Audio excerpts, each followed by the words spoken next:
well balanced and easy to wield. And like last year, offers a pretty good grip as well, because of the flat and edgy aluminum frame.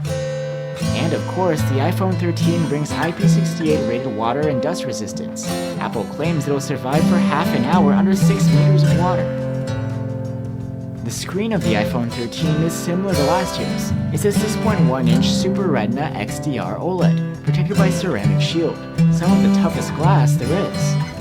While this year's iPhone 13 Pro brings a fast 120Hz refresh rate, the regular model still sticks to a standard 60Hz one. Still, there is one advantage you get here over last year, and that's the max brightness. We measured around 800 nits here with the slider, compared to around 640 nits on the iPhone 12. So using the phone out in the sun should be even more comfortable. The panel has outstanding color accuracy too, no matter what brightness setting it's on.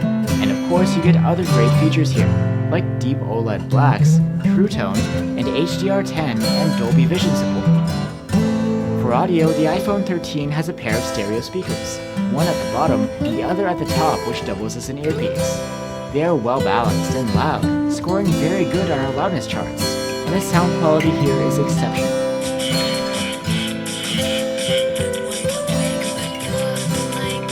Of course, there's no 3.5mm jack, and you need to use an Apple Lightning adapter to plug in traditional headphones. One difference from last year's model is that the iPhone 13 has double base storage, and there's also an option to get 512 gigs of storage on board, not expandable of course. And the iPhone 13 brings a new chipset, the latest Apple A15 Bionic. This is one of the most powerful chipsets you can get on a phone, and it provides incredible performance, as well as 5G connectivity. In CPU tests, the iPhone 13 tops the charts, scoring up to 15% higher than the iPhone 12. GPU performance is a different story though, because Apple has equipped this year's Pro models with an extra powerful GPU, which has 5 cores. The dynamic range is not super wide, but is balanced and natural, and colors are true to life. But like last year, sometimes the foliage presentation comes out looking smeared. We expected an improvement in this regard because of the bigger sensor. Actually, if you compare the iPhone 13's photos to the iPhone 12's, they are basically indistinguishable. And this is a pattern that continued through our testing, despite the new sensor.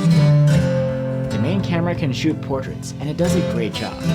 The subjects are sharp and detailed. In low-light situations, night mode kicks in automatically, and it's super fast to shoot and process.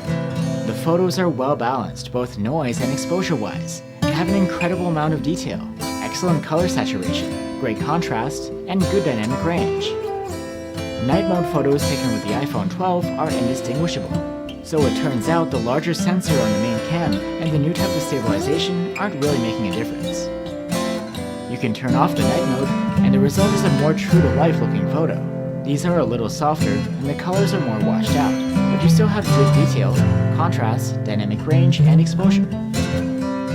Here's a comparison with the iPhone 12. Again, no differences here. The ultra-wide camera produces acceptable photos in the dark thanks to the auto night mode. They have balanced exposure and good contrast and color saturation. They are still rather soft and